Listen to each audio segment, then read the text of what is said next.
ఈరోజు మనము కుండలో చికెన్ బిర్యానీ చేసుకుందాము. చాలా బాగుంటుంది. హాయ్ అండి, ఈరోజు మనము చికెన్ బిర్యానీకి ఏమేమి కావాలో చూసేద్దామా. చూడండి, చికెను, కారము, సాల్టు, చికెన్ మసాలా, పెరుగు.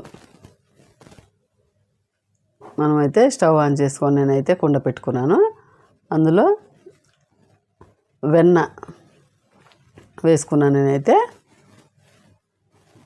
అందులోనే చెక్క, లవంగం, ఇలాచి వేసుకున్నా.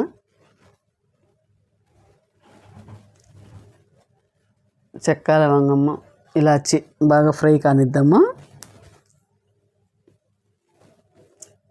అంతలోపు మనమైతే ఉల్లిపాయలు అయితే కట్ చేసుకొని పెట్టుకుందాము. అందులో అల్లం వెల్లుల్లి పేస్టు,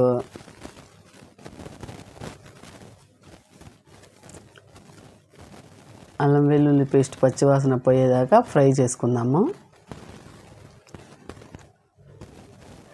ఇప్పుడు మనం అందులో పచ్చిమిరపకాయలు 3 పచ్చిమిరపకాయలు అయితే వేస్తున్నాను నేను. ఉల్లిపాయలు పొడుగ్గా కట్ చేసుకున్న ఉల్లిపాయలు అయితే వేసేద్దాము. ఫ్రై అవుతున్నాయి. అయితే చికెన్కు అల్లం వెల్లుల్లి పేస్టు, ఉప్పు, కారం అయితే చూడండి ఇలా పట్టించి పెట్టాను నేనైతే. మెత్తగా అవడం వల్ల టేస్ట్ అనేది బాగుంటుంది అనేసి. ఇప్పుడు మనము కలిపి పెట్టుకుని ఈ చికెన్ అయితే ఇందులో వేసేద్దాము.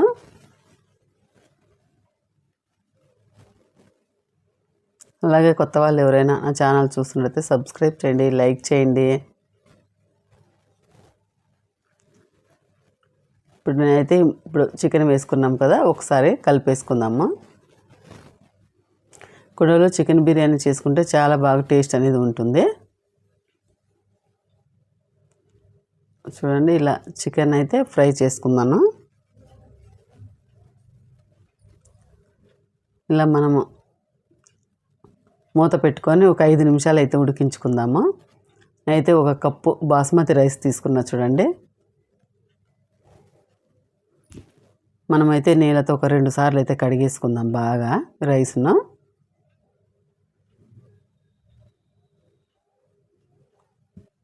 ఒక 5 నిమిషాలు అయిపోయింది, ఫ్రై అయిపోయి ఉంటుంది. ఇప్పుడు మనం మూత తీసి చూద్దాము. చూడండి, బాగా ఫ్రై అయింది చికెన్ అయితే.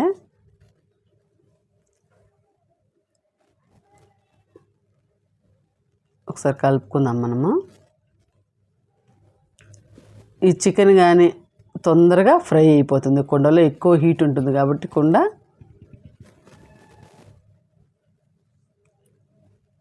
కలిపేసుకుందాం కదా.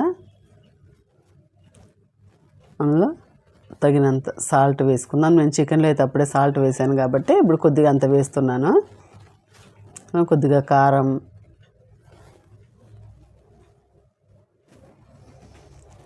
అందులోనే బిర్యానీ పౌడర్ వేస్తున్నాను నేను.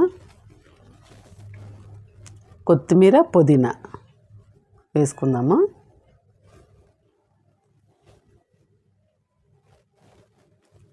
కొత్తిమీర, పుదీనా వేసుకున్నాం కదా. ఇప్పుడు మనమైతే ఒకసారి కలుపుకుందాము. కుండ అనేది మనము స్టవ్ మీద పెట్టాం కాబట్టి జాగ్రత్తగా పట్టుకోవాలి.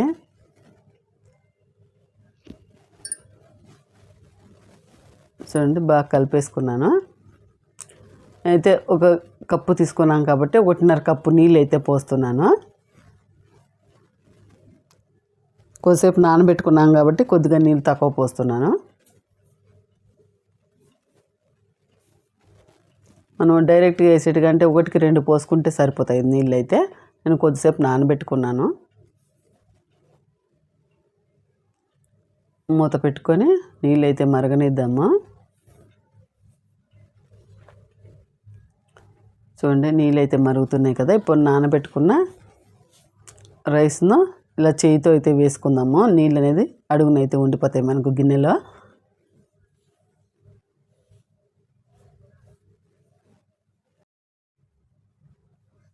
బియ్యం అయితే వేసేసుకొని మనమైతే మూత పెట్టేసుకుందాము. బిర్యానీ అయితే 5 నిమిషాల్లో రెడీ అయిపోతుంది. ఈ కుండ బిర్యానీ చాలా టేస్ట్గా ఉంటుంది.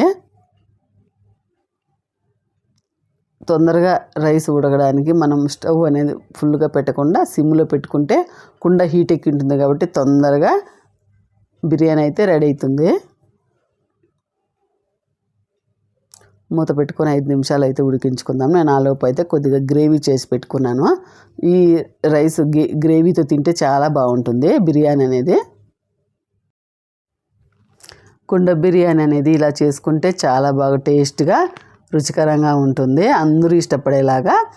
అలాగే ఈ వీడియో మీకు నచ్చినట్లయితే సబ్స్క్రైబ్ చేయండి, లైక్ చేయండి, కామెంట్ అయితే పెట్టండి ఎలా వచ్చిందనేసి.